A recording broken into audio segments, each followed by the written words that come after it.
On a cold and rainy night, a 3-year-old homeless girl takes shelter under the awning of an abandoned store when she spots a blonde 2-year-old boy sitting on the curb, shivering violently in expensive but inadequate clothes. Without hesitation, she takes off her worn-out coat, her only protection against the world, and drapes it over the unknown boy's shoulders. At that very moment, a well-dressed man comes running and shouts the child's name. When he sees his son warmed by the girl's coat, he does something unbelievable.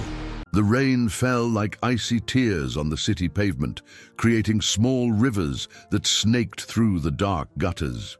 The metallic sound of drops hitting the abandoned storefront awning echoed like a sad song in the cold October dawn. There, huddled against the damp wall of an old department store that had closed months ago, Luna watched the world through large, alert eyes that seemed to hold too many secrets for a child of only 3. Her threadbare coat, patched with scraps of fabric she had found in the streets, was her only protection against the cold that cut like a razor. The sleeves, much too long, covered her small hands, and she used them to hug herself, trying to maintain the little warmth her thin body could produce. Her brown hair, disheveled by the dampness, stuck to her face as she bit her lips to keep them from trembling. Luna knew every shadow, every sound, every danger of those streets. She had learned from a very young age that trusting adults was like playing with fire. It always ended in pain. But there was something in her nature that resisted the complete hardening of her heart. Even after all the disappointments, betrayals, and abandonments, a small but persistent flame still burned in her chest, a pure goodness that not even the worst experiences had managed to extinguish. The wind blew harder, bringing with it the familiar smell of rain mixed with the odor of wet asphalt and accumulated garbage. Luna pulled the coat tighter around her body, her fingers automatically finding the small hole in the pocket where she used to keep the breadcrumbs she sometimes managed to get. Today, like so many other days, the pocket was empty. It was then that she saw him, across the street, sitting on the curb as if it were the most natural thing in the world, was a boy who couldn't have been more than 2 years old. His blonde hair shone even under the dim light of the street lamps, and his clothes, a navy blue outfit that Luna recognized as expensive, were completely soaked. But what caught her attention the most was the violent trembling that shook the child's small body. The boy looked up at the sky with a confused expression, as if he didn't understand why the water was falling on him. His lips had a bluish tint that Luna knew well. It was the same shade her own lips took on when she stayed too long in the cold. But there was something different about this boy. He didn't show the instinctive fear that she had developed. On the contrary, he seemed lost, as if he had fallen there from the sky. Luna felt something stir in her chest, a warm sensation that contrasted with the cold that dominated her body. She knew that feeling, although she tried to ignore it whenever it appeared. It was the same force that made her share her food with the stray cats, that prevented her from taking things that weren't hers, even when she was hungry, that made her help other homeless people when they were hurt or sick. She looked at her coat, feeling the weight of the decision forming in her mind. It was her only protection, her only possession of real value. Without it, she would be at the mercy of the night's relentless cold. But the boy across the street was trembling in a way that scared her, and his lips were getting bluer and bluer. For a moment, Luna hesitated. All the bitter lessons that life had taught her screamed for her to stay where she was, to protect herself first.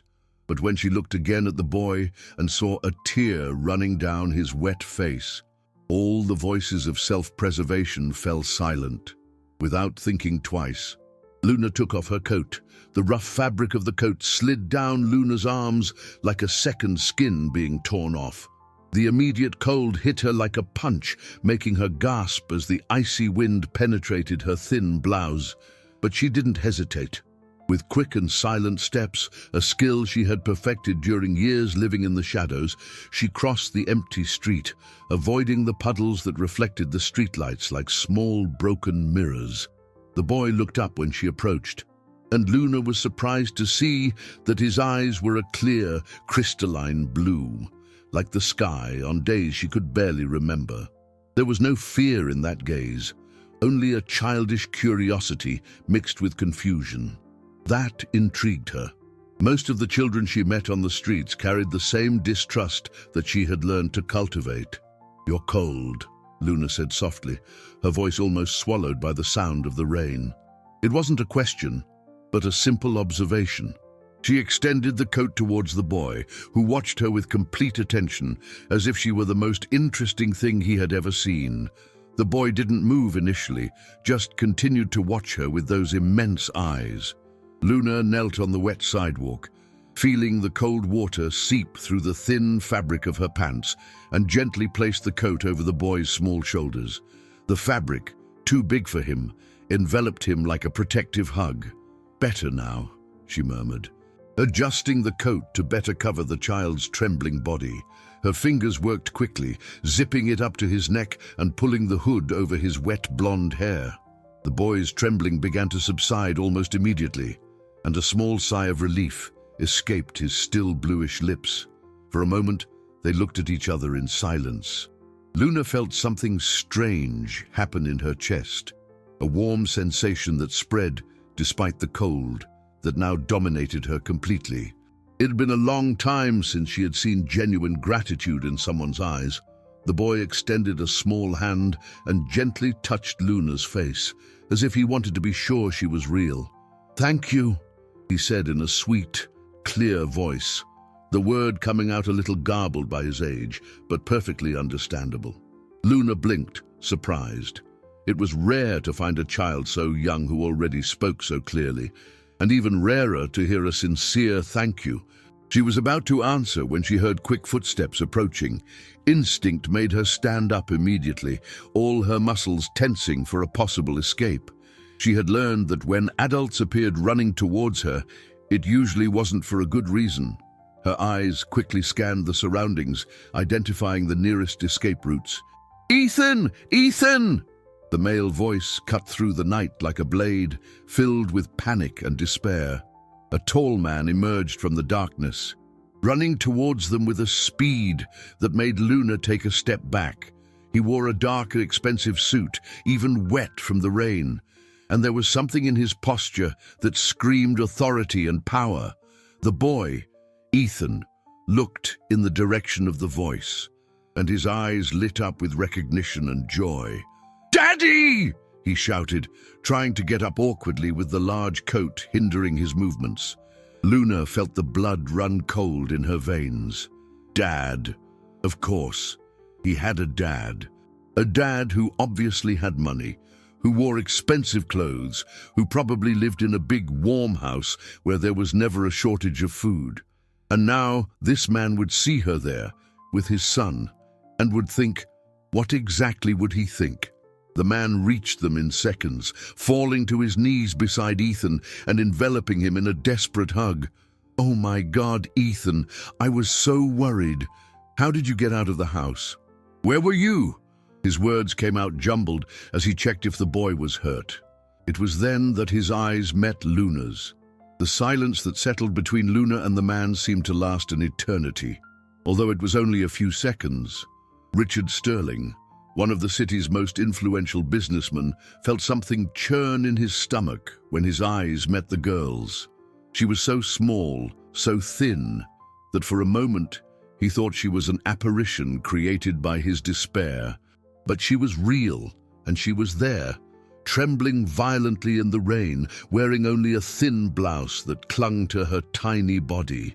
Richard looked at Ethan, who was now warm and protected inside a coat that clearly didn't belong to him. A worn, patched coat, but one that had saved his son from the deadly cold of the night. His eyes returned to Luna, and this time he really saw her. The wet hair plastered to her pale face, the lips blue with cold. The arms crossed over her chest in a futile attempt to warm herself. "You gave him your coat," Richard said, his voice coming out more hoarse than he intended. It wasn't a question, but a statement filled with disbelief. In his world, people did favors expecting something in return. No one simply gave their most valuable possessions to strangers. Luna didn't answer. Her muscles were tense, ready to run. There was something in the man's expression that she couldn't decipher. It wasn't anger or threat. It was something she had no words to describe. But her experience told her not to trust expressions she didn't understand. "Daddy, she helped me," Ethan said, his voice muffled against his father's chest. "I was very cold, and she gave me her coat. It's very nice." Richard felt his throat tighten. Ethan, at only 2 years old, already demonstrated more compassion and gratitude than many adults in his social circle. And this girl, this child who obviously had nothing, had given her only protection to his son without thinking twice. "What's your name?" Richard asked gently, trying to make his voice sound less imposing. He stood up slowly, taking care not to make sudden movements that could scare her even more. Luna took a step back, her eyes never leaving the man's face. She had learned that when adults started asking questions, bad things usually happen next. Social workers, police officers, people who promised to help but always ended up making everything worse. "You don't have to be afraid," Richard continued, noticing her hesitation. "I just want to thank you for what you did for my son. You saved his life." The word "saved" echoed in Luna's mind. She hadn't thought of it that way. For her, it had just been the right thing to do. Seeing someone cold, you gave them warmth. Seeing someone hungry, you shared your food. They were simple rules that she followed instinctively, even when it meant suffering the consequences. Richard took off his suit jacket and bent down slowly, extending it towards Luna. "Please, take this. You're freezing." Luna's response was immediate and categorical. She shook her head vigorously and took a few more steps back. "No," she said, her voice small but firm. "I don't want anything." The refusal hit Richard like a punch. In his world, money solved everything. People did anything for a financial reward, but this tiny girl was rejecting his help, trembling with cold, but keeping her dignity intact. "At least let me take you somewhere warm," he insisted. "You could get sick in this rain." "No," Luna repeated, and this time there was real fear in her voice. Warm place meant adults' house. Adults' house meant questions, broken promises, and, inevitably, abandonment. "I have to go."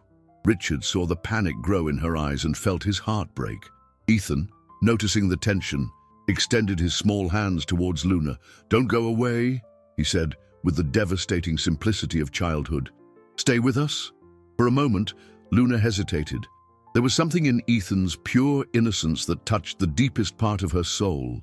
But when she looked again at Richard, she saw the complexity of the adult world that she feared so much. Without a word, Luna turned and ran. Richard remained standing in the rain for several minutes after Luna disappeared into the darkness, holding Ethan against his chest as he processed what had just happened. The image of the girl running barefoot across the wet pavement repeated in his mind like a movie he couldn't pause. Her small feet splashing in the puddles, her thin body trembling under the soaking blouse, her eyes full of fear when he tried to help her. "Daddy, why did she go away?" Ethan asked, his voice muffled against his father's shoulder. "Didn't she like us?" The innocent question cut Richard like a razor. How to explain to a 2-year-old that not all adults were trustworthy? How to say that some people had been hurt so many times that running away had become their only form of protection? "It's not that." "Ethan," Richard replied softly, kissing the top of the boy's blonde head. "She's just scared. Some people need time to trust." As he walked back to the car, a black Mercedes that was parked 2 blocks away, with the driver desperately searching for them, Richard couldn't get Luna out of his thoughts. How had such a small child ended up alone on the streets? Where were her parents? How did she survive? More importantly, why wouldn't the image of those large, haunted eyes leave him alone? In the days that followed, Richard found that concentrating on work had become an impossible task. During important meetings, his mind wandered to the street girl. While signing million-dollar contracts, he wondered if she had found shelter from the rain. When he was in his heated mansion, eating elaborate dinners, he thought about whether she had eaten anything that day. Ethan, still wearing Luna's worn coat, constantly asked about her. "When are we going to see the girl again, Daddy?" was his favorite question, asked with the persistence typical of a child who didn't understand why some questions didn't have simple answers. On the fourth day after the encounter, Richard made a decision that would change everything. Sitting in his office on the 30th floor of a commercial building with a panoramic view of the city, he picked up the phone and called Jack Stratton, the best private investigator he knew. "Jack, I need you to find someone for me," Richard said without preamble when the man answered. "Of course, Mr. Sterling. Full name, documents, last known information." Richard hesitated. "It's a child, a girl approximately 3 years old, lives on the streets of downtown." The silence on the other end of the line lasted a few seconds. "Sir, you're going to have to give me more information. Hair, height, specific characteristics." "Brown hair, big, dark eyes, very thin. Was in the Flower District area on Tuesday night last week, during the rain." Richard realized how vague and insufficient his information was, but it was all he had. "I understand. I'll start the investigation, but I must warn you that finding street children can be complicated. They move constantly, avoid authorities, and often have no official records." Official records. Richard had never thought of that. In his world, everyone had documents, certificates, numbers that connected them to the system. But Luna existed outside of all that, invisible to the eyes of formal society. 3 days later, Jack called with a report that left Richard deeply disturbed. "Mr. Sterling, I got some information about street children in the area you mentioned. I spoke with local residents, shopkeepers, some social workers. There's a small group of minors who frequent that area, but they're extremely distrustful and rarely stay in the same place for long." "And the girl, does anyone know her?" "Some people mentioned a little girl who matches the description you gave. They say she's different from the others, more reserved, more careful. Apparently, she helps other homeless people when she can, but never accepts help for herself." Richard felt something tighten in his chest. "Where is she now?" "That's the hard part, sir. No one knows. After that rainy night, she simply disappeared. It's as if she dissolved into the shadows of the city." That night, Richard couldn't sleep. He stood at the window of his room, looking at the city lights below, knowing that somewhere in that maze of concrete and glass, a child who had saved his son's life was struggling alone to survive another night. The first week turned into 2, and Richard found himself doing something he never imagined, personally driving through the streets of downtown every night, looking for a girl who seemed to have become a ghost. Ethan accompanied him sometimes, pressed against the car window, Luna's coat carefully folded in his lap like a talisman. "Is she hiding from us, Daddy?" Ethan asked on one of those nights, his small voice filled with confusion and sadness. Richard didn't know how to answer, how to explain to his son that some people hid not out of malice, but out of survival, that the world had taught Luna that trusting was too dangerous. It was during one of those nightly searches that Richard began to see his city with completely different eyes. He had spent 42 years living in a bubble of privilege, driving along the main avenues, frequenting the best neighborhoods. Now, navigating the narrow, poorly lit streets of downtown, he discovered a parallel reality that had always existed there, but that he had never bothered to see. There were more people living on the streets than he ever imagined. Entire families sheltered under awnings, children playing with toys made of trash, elderly people sleeping on damp cardboard. And in the midst of all that misery, he was looking for a little girl who had chosen to be cold so that his son wouldn't be. Jack called regularly with small fragments of information, A shopkeeper had seen a small girl rummaging through trash cans behind a bakery. A lady who sold flowers on the corner mentioned a child who sometimes appeared with injured cats, asking for free veterinary help. A priest at a nearby church spoke about a little girl who left flowers on the abandoned graves in the municipal cemetery. All the reports painted the same portrait: a lonely but generous child who cared for others even though she had no one to care for her. Each story made Richard's chest tighten more, increasing his determination to find her. Richard's wife, Olivia, began to show increasing irritation with his obsession, as she called it. "Richard, this is getting ridiculous," she said during a tense dinner, her cutting voice echoing through the luxurious dining room. "You're spending time and money looking for a street girl. We have our own family to take care of." "She saved our son," Richard replied firmly, cutting the steak that had suddenly lost all its flavor. "If it weren't for her, Ethan could have what? Caught a cold. Richard, you're dramatizing." Ethan left the house out of childish curiosity, was in the rain for a few minutes, and came home safe and sound. End of story. But it wasn't the end of the story for Richard. He had seen the bluish color of Ethan's lips. He had felt how the boy's body was trembling violently. If Luna hadn't appeared at that moment, if she hadn't made that gesture of pure altruism, the consequences could have been devastating. "Olivia, a 3-year-old gave her only protection to our son.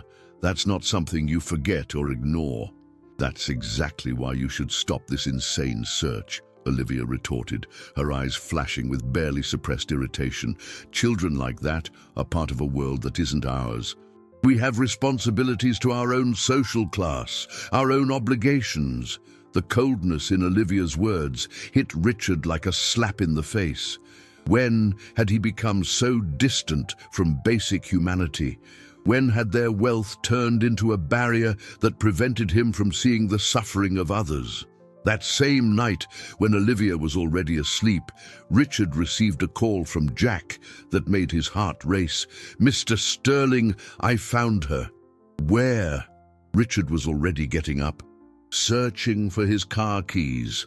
"City General Hospital. She was admitted this afternoon with a high fever and dehydration. She's in the pediatric ward." Richard felt the world spin around him. Luna was sick, hospitalized, probably scared and alone. While he slept in his comfortable bed, she was fighting a fever in a hospital bed. "I'm going there now," he said, already running towards the door. "Mr. Sterling," Jack's voice stopped him. "There's a complication. The social worker in charge of the case is trying to transfer her to an orphanage as soon as she's discharged. According to the doctors, she has no known family or guardians." Richard closed his eyes, feeling the weight of responsibility descend on his shoulders. Luna had saved Ethan, and now she was alone in a hospital, about to be sent to an overcrowded orphanage. He couldn't let that happen.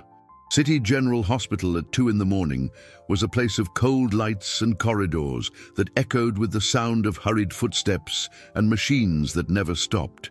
Richard ran through the white hallways, following the signs to the pediatric ward, his heart beating so hard that he was sure others could hear it. When he finally found the room, he stopped at the door, trying to prepare himself for what he would see. Nothing could have prepared him for the reality. Luna was lying in a bed that seemed to swallow her, her body so small that it barely made a bulge under the white hospital sheets. Her face was pale and sweaty, her hair stuck to her forehead from the fever, and there were tubes connected to her tiny arm. But what squeezed Richard's heart the most was seeing that even sick and vulnerable, Luna kept her eyes alert, constantly scanning her surroundings. Even there, in a place that should represent safety and healing, she remained in a state of constant vigilance. Richard knocked gently on the door and entered slowly, trying not to make sudden movements that could scare her. When Luna saw him, her eyes widened, and she tried to sit up in bed, her body tense despite her weakness.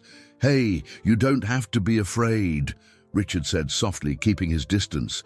"Remember me, I'm Ethan's dad, the boy you gave your coat to." Luna didn't answer, but he saw recognition dawn in her eyes. He also saw something else, an expression he was beginning to understand. It was the same one she had shown that rainy night, the certainty that adults meant trouble. "How are you feeling?" Richard asked, pulling a chair close to the bed but not sitting down, maintaining a non-threatening posture. "Where's Ethan?" was the first thing Luna said, her voice hoarse from the fever, but clear. Even sick, her first concern wasn't for herself, but for the boy she had helped. Richard felt a lump in his throat. "He's fine. He's at home, sleeping. But he asks about you every day. He still has your coat, you know? Takes care of it like it's treasure."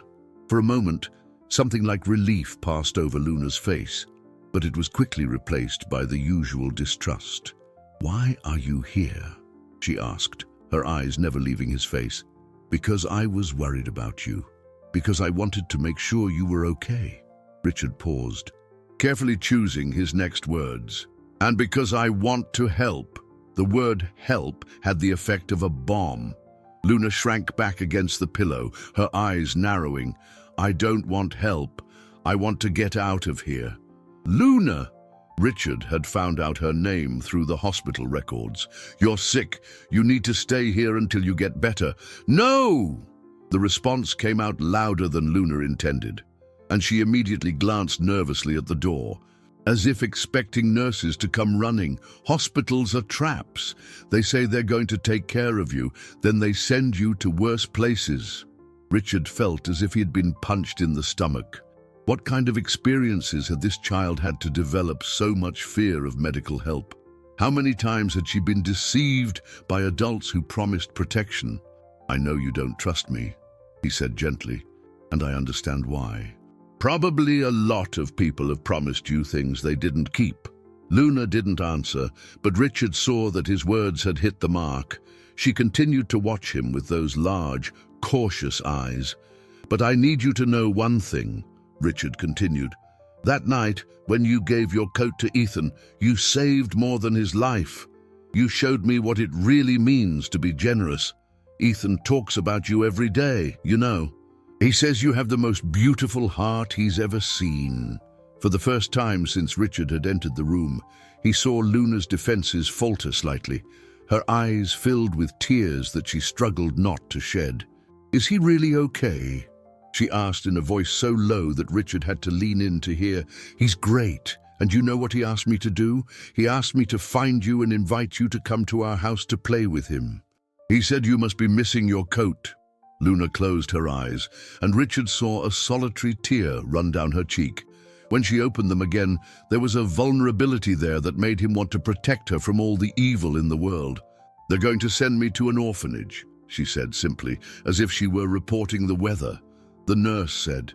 Richard felt the anger rise in his chest, but he kept his voice calm. "Not if I can help it." 3 days later, when Luna was discharged from the hospital, Richard was waiting in the hospital hallway with a briefcase full of documents and a lawyer by his side.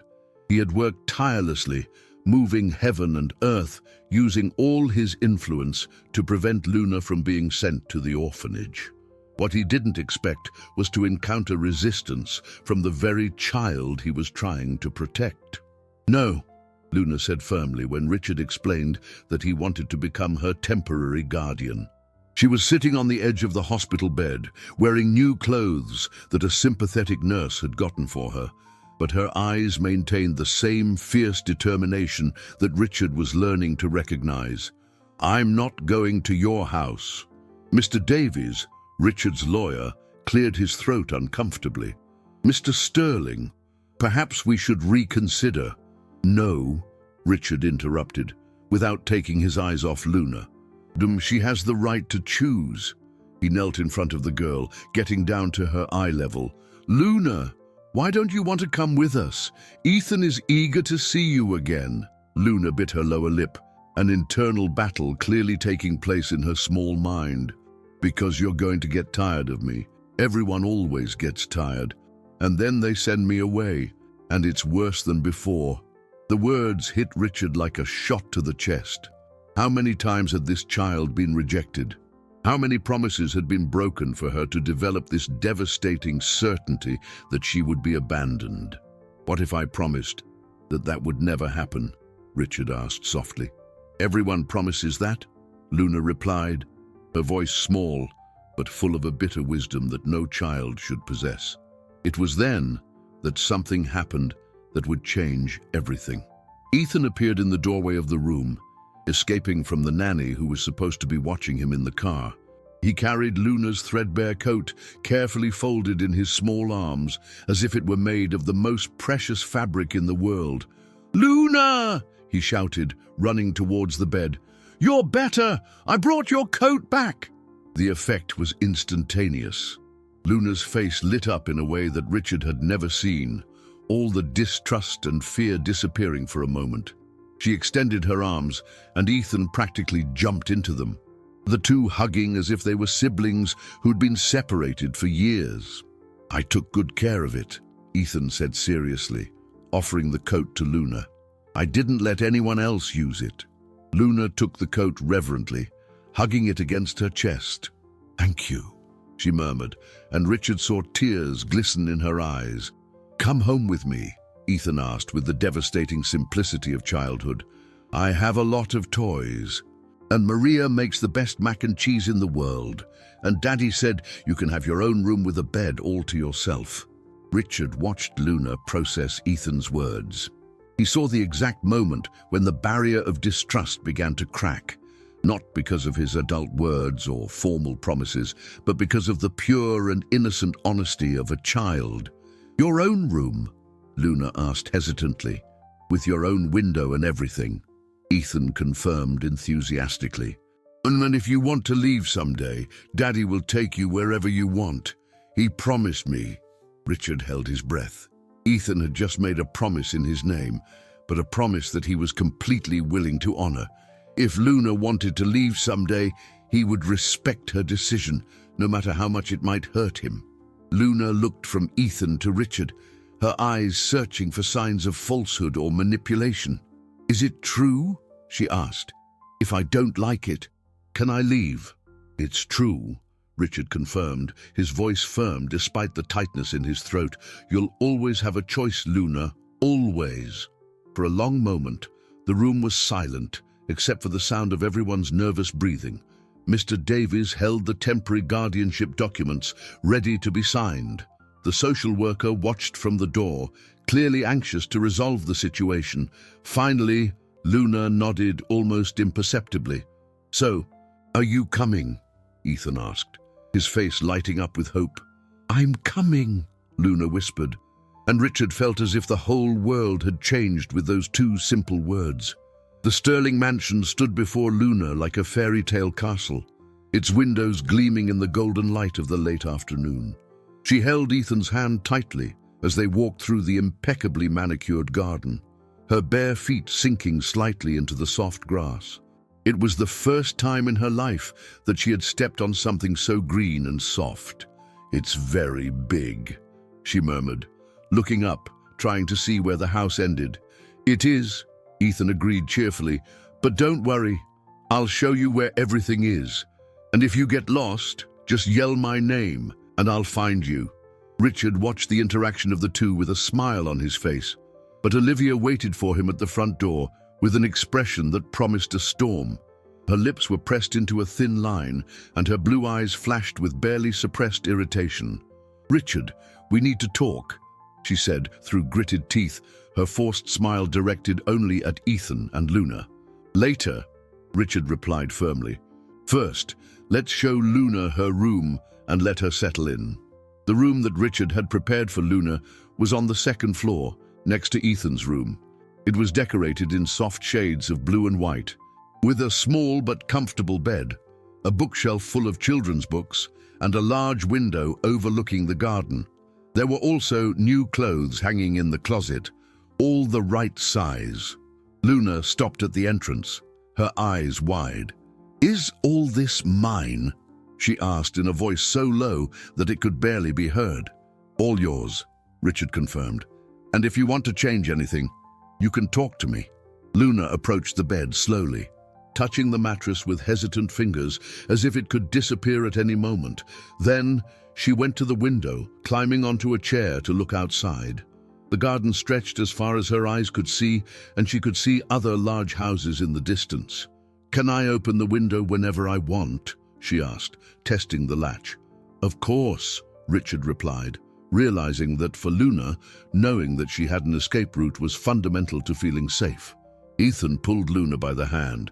"Come see my room. It's right here next door.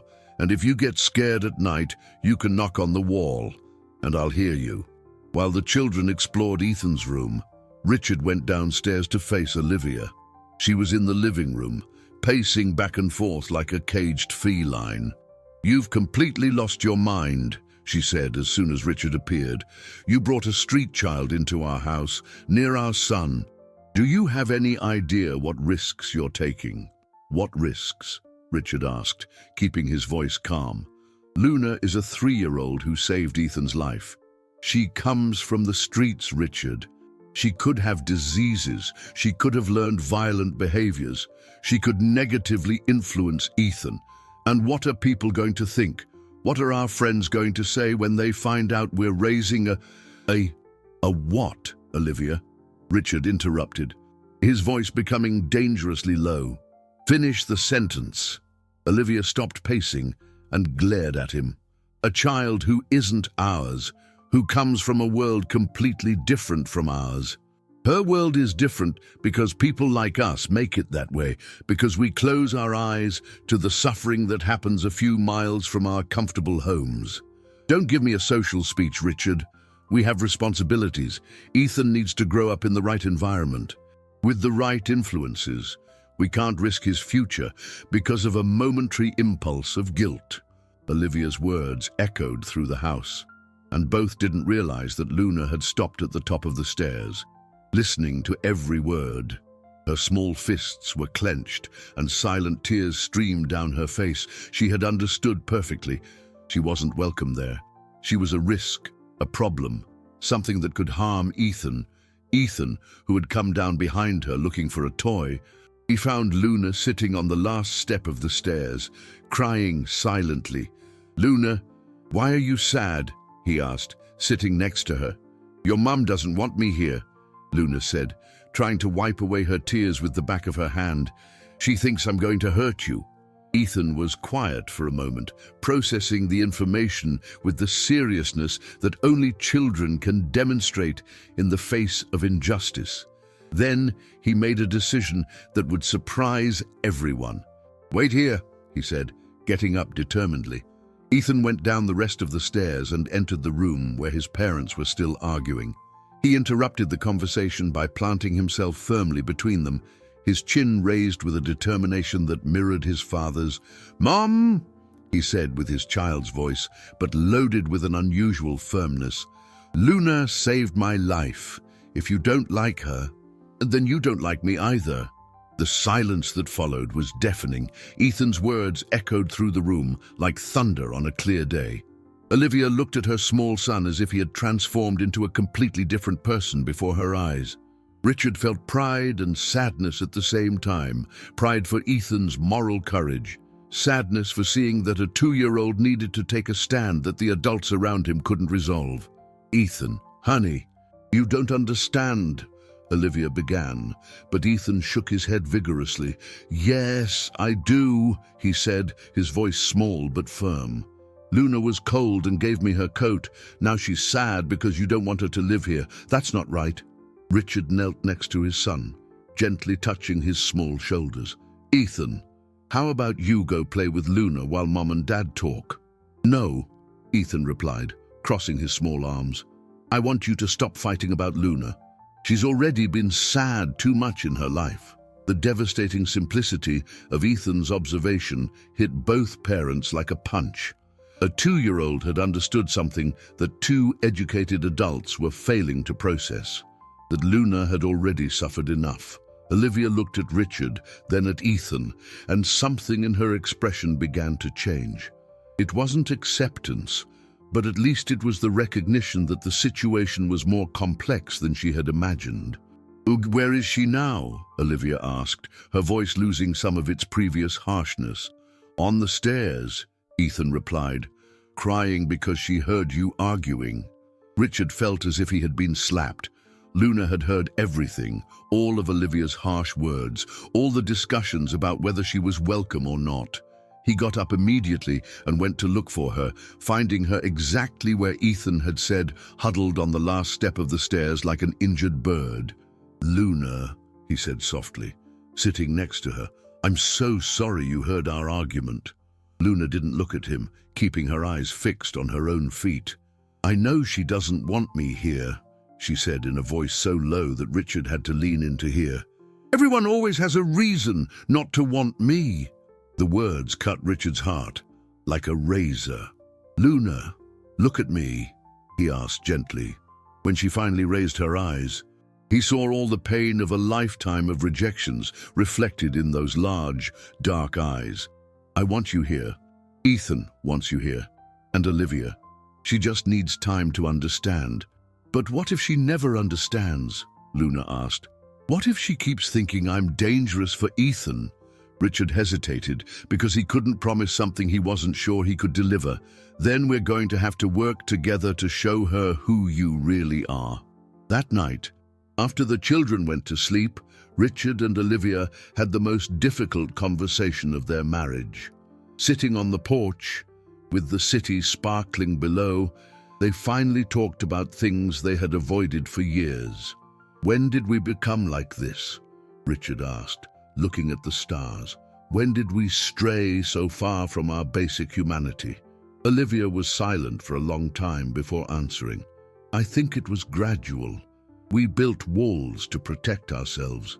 And in the end, we ended up protecting ourselves from everything, including the possibility of doing good."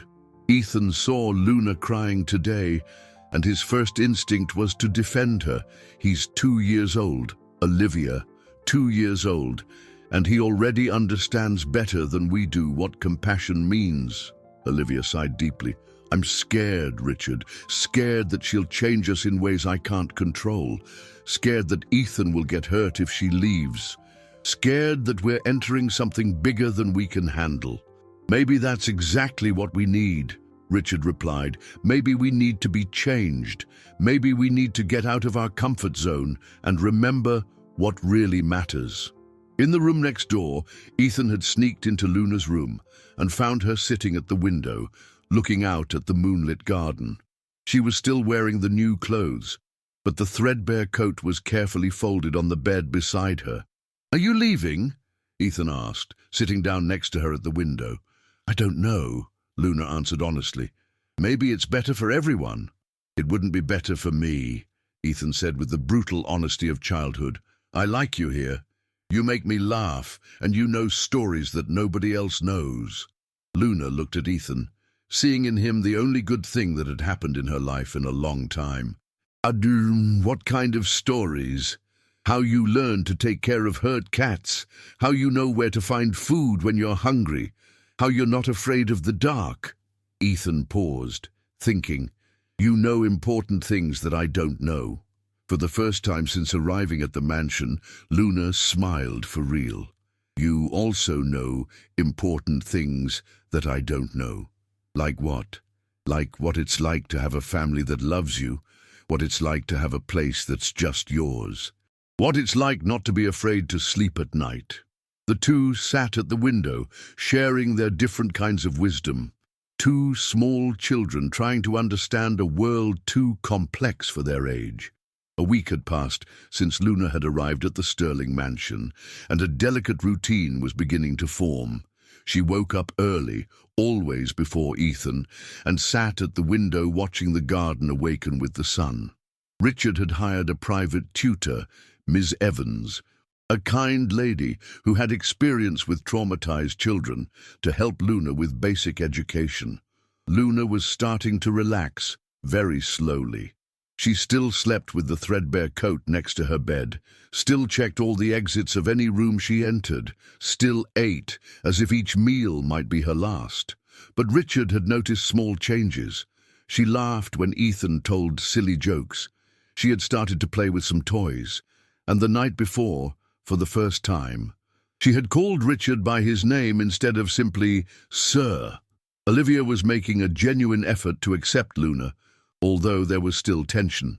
She watched from a distance the interactions between the children, and Richard noticed that sometimes she almost smiled when she saw Ethan and Luna playing together. They were small steps, but progress nonetheless.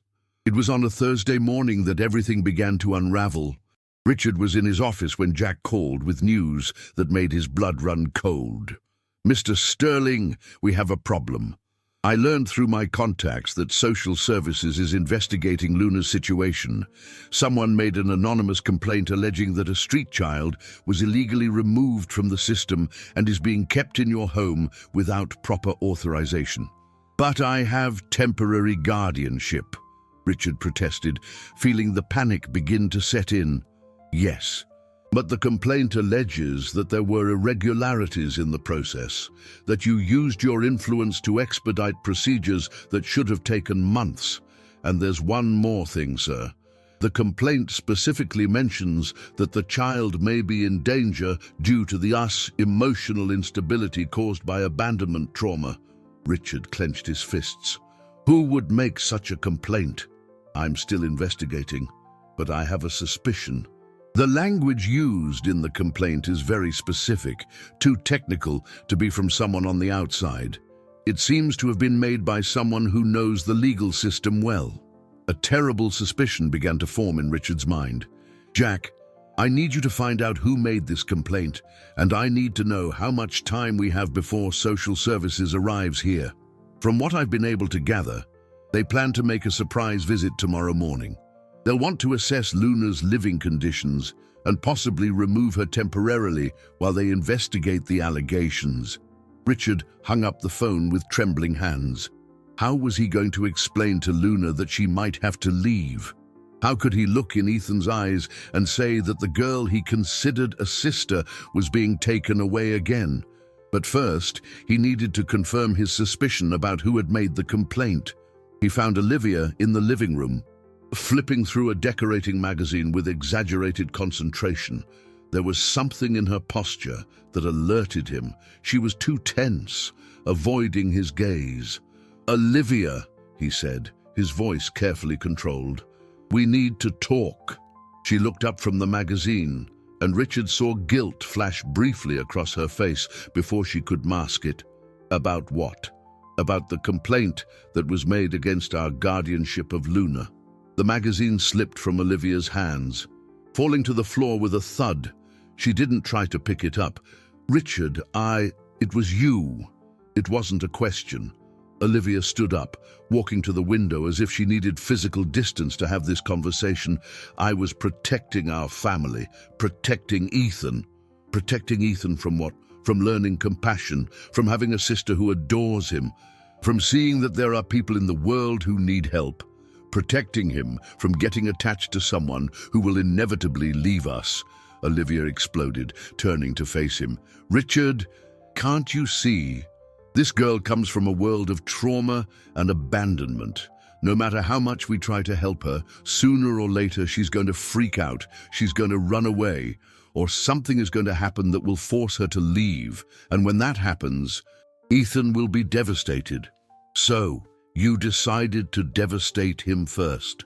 I decided to prevent him from getting hurt later." Richard looked at the woman he had been married to for 8 years and realized that he might never have really known her. "Olivia, you just condemned a 3-year-old child to go back to the system that has failed her entire life, out of fear that our son might get emotionally hurt in the future." "Our son," she emphasized. "That's the difference, Richard. Ethan is our son, she isn't." "She could be," Richard said quietly, "if you let her." At that moment, Ethan appeared in the entrance to the room, holding Luna's hand. The two children had obviously overheard part of the discussion, and Luna's face was pale with terror. "Dad," Ethan said, his voice small and confused, "why are you fighting again? And why is Luna crying?"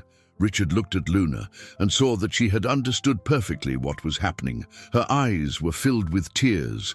but also with a devastating resignation, the same expression she had had that first night when he tried to help her. "They're going to take me away, aren't they?" Luna asked, her voice barely above a whisper. The silence that followed Luna's question was broken only by the sound of Olivia sobbing softly. The reality of what she had done finally hit her when she saw the devastated face of the child she had condemned. Ethan let go of Luna's hand and ran to Richard, hugging his legs with desperate strength. "Dad, don't let them take Luna away," Ethan begged, his tears soaking his father's pants. "Please, Dad, she's my sister." Richard knelt and hugged Ethan, over his son's shoulder, seeing Luna standing in the entrance to the room like a marble statue. She had stopped crying, and her expression had become blank.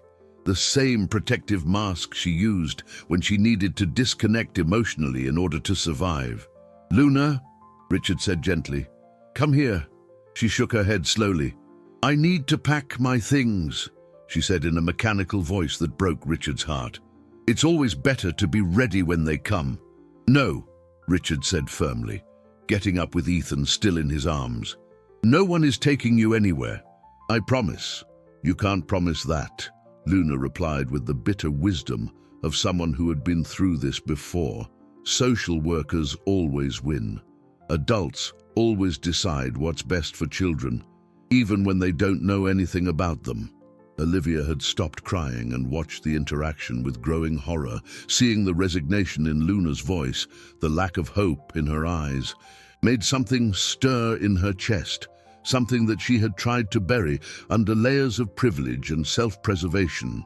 "Richard," Olivia said in a broken voice, "what have I done?"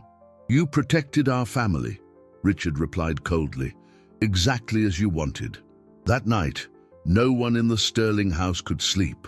Richard spent hours on the phone with lawyers, trying to find a legal loophole that could prevent Luna's removal. Olivia remained locked in her office, calling contacts in the city government, desperately trying to undo what she had done. But it was too late. The bureaucratic machine had already been set in motion. Ethan refused to leave Luna's room. He had snuggled up next to her on the small bed, holding her hand while she stared blankly at the ceiling. She had put on the old, worn clothes she had worn when she arrived, leaving the new clothes carefully folded on the dresser.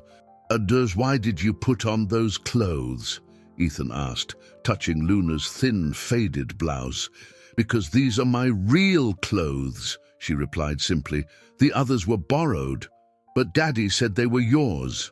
"Your daddy is good," Luna said, turning to look at Ethan. "He tried to give me a family, but some people aren't meant to have families." "You are too meant to have a family," Ethan insisted with the vehemence of childhood. "You're meant to be my sister." Luna smiled sadly, the first expression of emotion she had shown since the afternoon. "You're the best thing that's ever happened to me, Ethan. But sometimes good things don't last." "This one will last," Ethan said, squeezing her hand. "I'll make it last." At 5 in the morning, Richard finally went upstairs to check on the children. He found Ethan sleeping next to Luna, who was awake, looking out the window at the garden she would soon leave behind. "Can't sleep?" Richard asked softly, sitting on the edge of the bed. "I can never sleep on the last night," Luna replied. "I learned that it's better to stay awake and enjoy it until the last minute." Richard felt tears burn his eyes. "Luna, this isn't the end. I'm going to fight for you. I'm going to use every resource I have. I'm going to move heaven and earth to bring you back."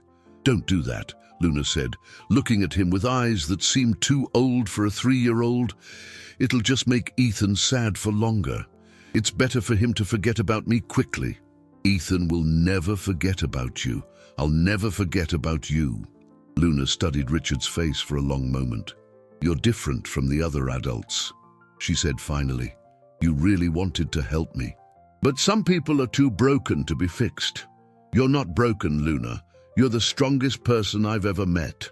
"Strong people don't cry," she replied, but Richard saw the tears welling up in her eyes.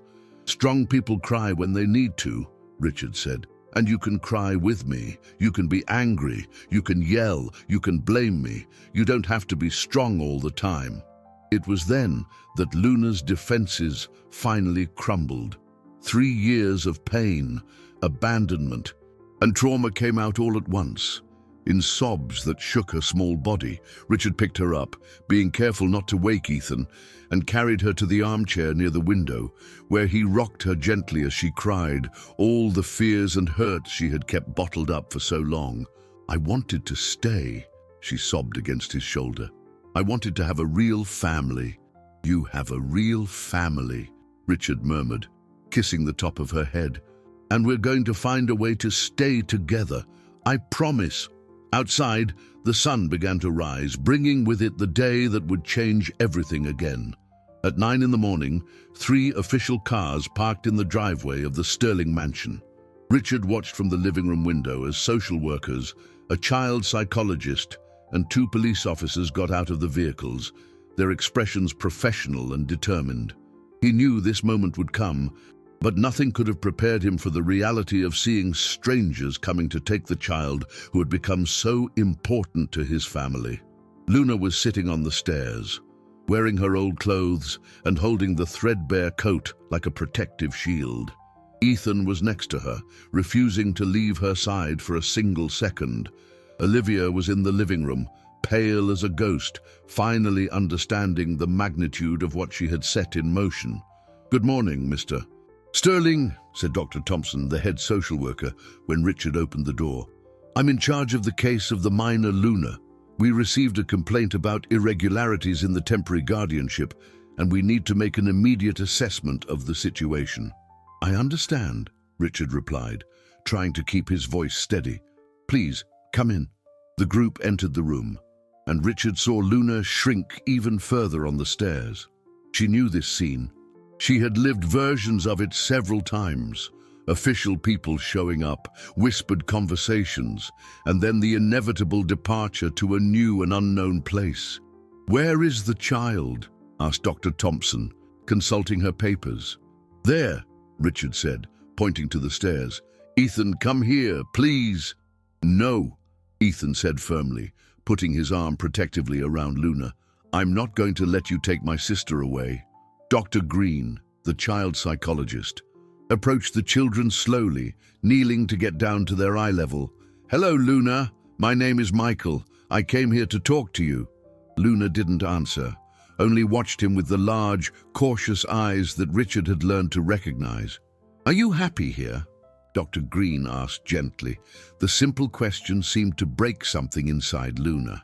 She looked around the room, at Richard, who had become the first adult she had trusted, at Ethan, who loved her unconditionally, at Olivia, who was crying silently on the sofa. "Yes," she said in a voice so low that Dr. Green had to lean in to hear, "very happy." "And do you feel safe here?" Luna nodded, squeezing Ethan's hand. Dr. Thompson consulted her papers again. "According to the complaint we received, there are allegations that the guardianship process was expedited irregularly, and that the child may be suffering emotional instability due to the unsuitable environment." It was then that Olivia rose from the sofa, surprising everyone. "I made the complaint," she said, her voice clear despite the tears, "and I was wrong." The silence in the room was total. Dr. Green stopped writing in his notes. Dr. Thompson looked up from her papers, and Richard looked at his wife with a mixture of shock and hope.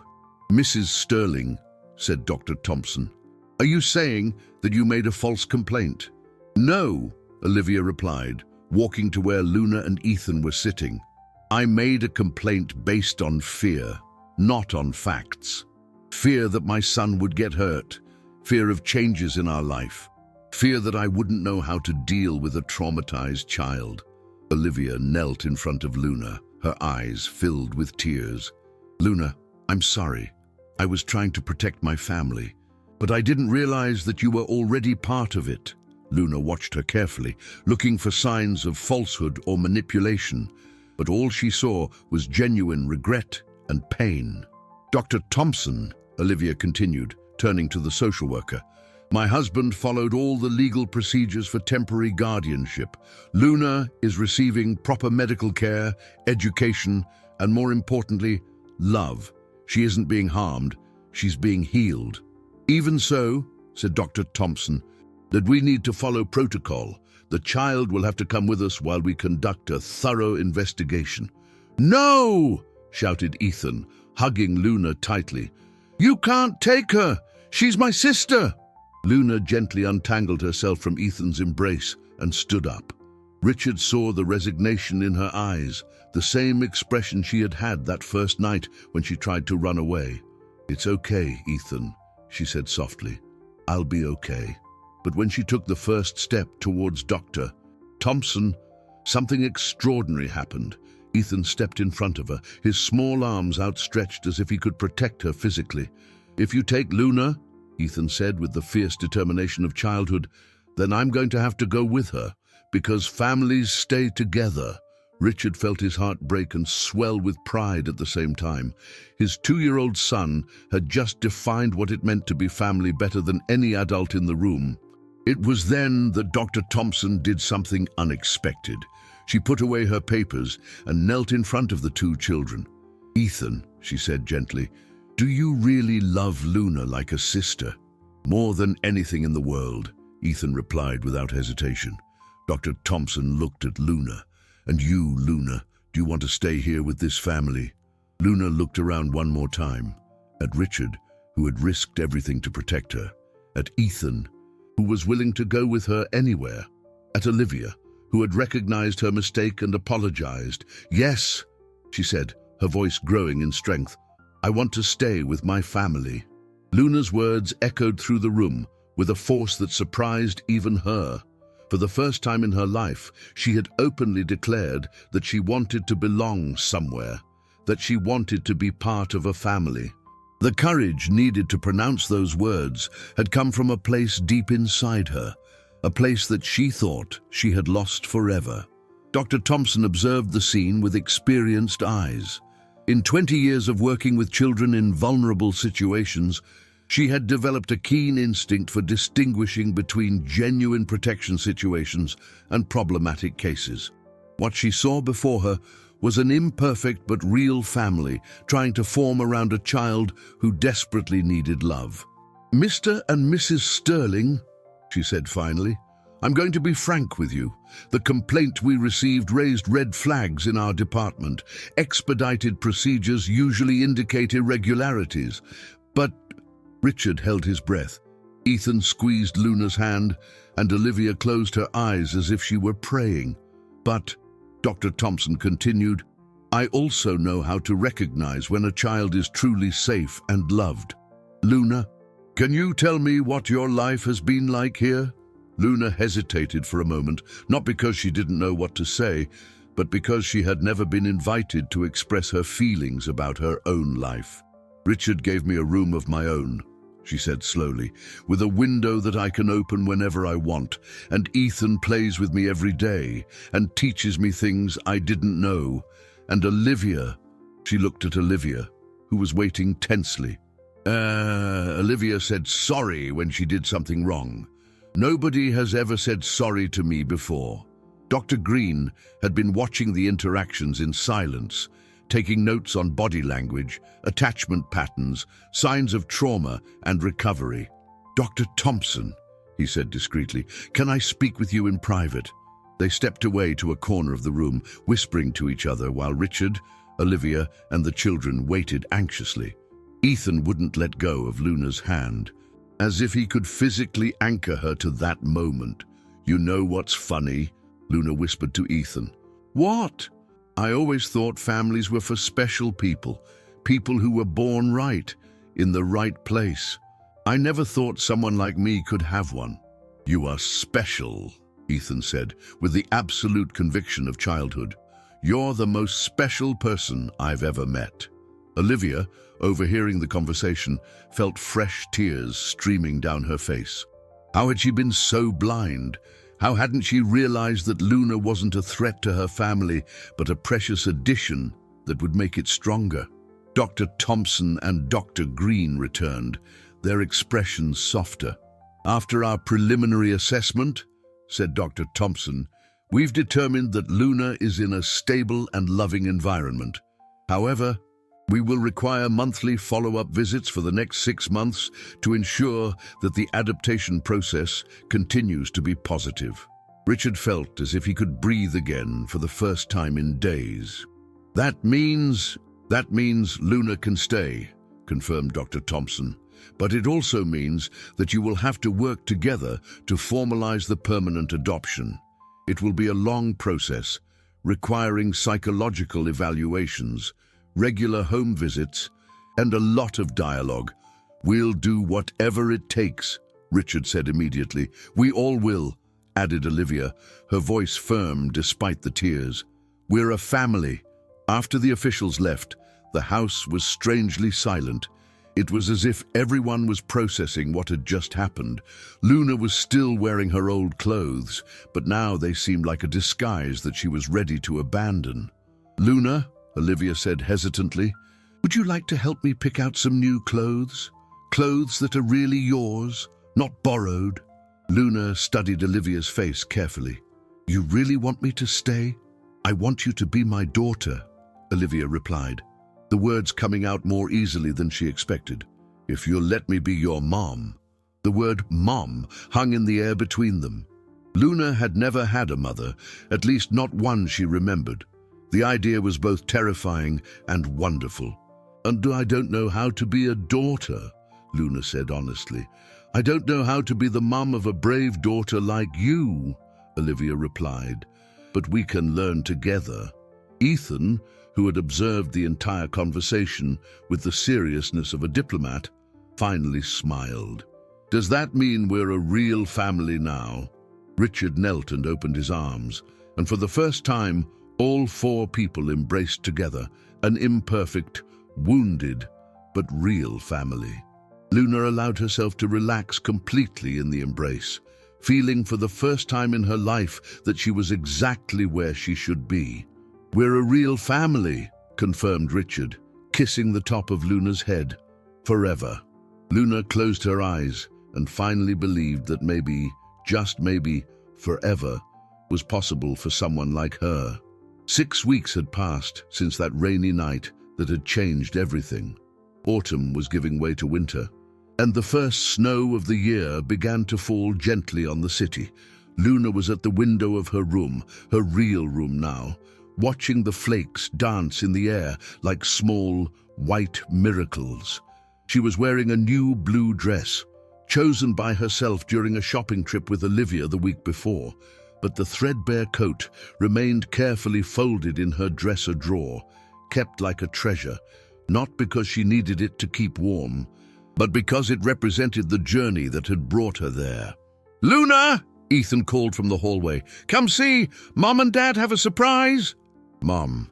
The word still sounded strange to Luna's ears, but now it was a good strangeness, like new shoes that would soon become comfortable.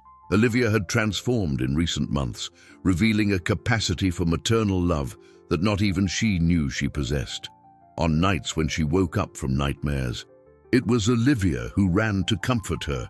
When she learned to read her first full word, it was Olivia's eyes that filled with tears of pride. Luna went downstairs and found Richard, Olivia, and Ethan gathered in the living room, all with mysterious smiles.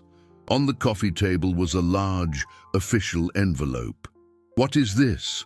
Luna asked, her curiosity winning out over her usual caution. Open it and see, Richard said, his eyes shining with emotion. With slightly trembling fingers, Luna opened the envelope and removed an official document. Her reading skills were still limited, but she was able to distinguish some important words. Birth certificate, Luna Sterling, daughter of Richard Sterling and Olivia Sterling. That means, she began, her voice faltering. That means you're officially our daughter, Olivia said, kneeling next to her, forever and ever, no matter what. Luna looked at the document, then at each member of her new family. 6 weeks ago, she was a nameless girl living in the shadows of the city. Now she had a last name, a family, a place in the world. And there's more, said Ethan, barely able to contain his excitement. Tell her, Dad. Richard smiled. Remember that awning where we met, that abandoned store? Luna nodded, curious. Well, I bought it, and we're turning it into a drop-in center for homeless kids. A place where they can go to warm up, eat, and more importantly, where they can find people willing to help them build a better future. And do you know what we're going to call it? Asked Olivia, her eyes sparkling. What? Luna's Hope Center, Ethan said triumphantly. Because of you. Luna felt tears of happiness streaming down her face. The place where her life had changed would now help change the lives of other children who, like her, desperately needed a second chance. Can I help? She asked. I want to help other children find families too. Of course you can, Richard said, hugging her. Who better to show them that it's possible? That afternoon, the Sterling family went to visit the site that would become Luna's Hope Center. The awning was still there, now protected by scaffolding and construction materials.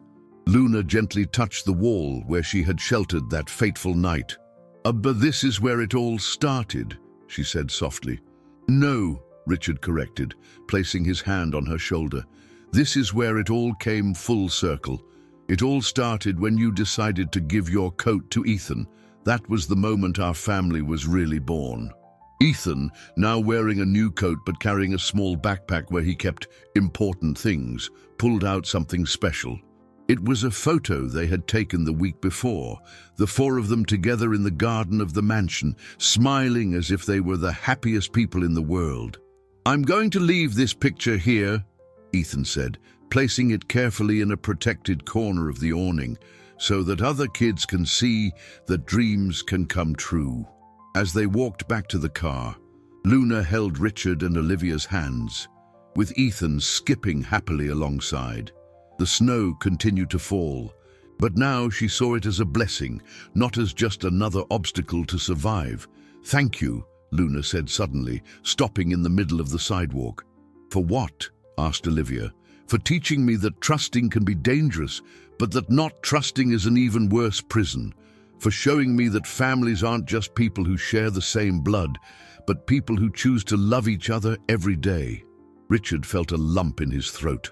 Thank you for teaching us what generosity really means, for showing us that the simplest gestures can have the most profound consequences. When they got home, Luna ran to her room and took the threadbare coat from the drawer. For a moment, she hugged it against her chest, remembering all the cold nights she had spent, all the fears she had faced, all the journey that had brought her there. Then, carefully, she folded it and put it back in the drawer. Not because she didn't need it anymore, but because now it represented not only survival, but the moment when she learned that loving someone meant being willing to give everything for them. That night, for the first time since arriving at the mansion, Luna slept without checking the exits of the room, without keeping a packed backpack under her bed, without the constant fear that everything could end at any moment. She slept like a child who had finally found her place in the world, protected, loved, and more importantly, free to dream about a future that now belonged to her. The awning where it all began would soon become Luna's Hope Center, a place where other coats would be shared, other families would form, and other stories of love and redemption would begin. Because Luna had learned that true wealth wasn't in accumulating possessions, but in using our resources, whether they were big or small, to warm the hearts of those who most need our protection. And the coat that she once gave to protect a stranger had become the symbol of a family built not by blood, but by the daily choice to protect and love one another, even when it meant facing the cold together.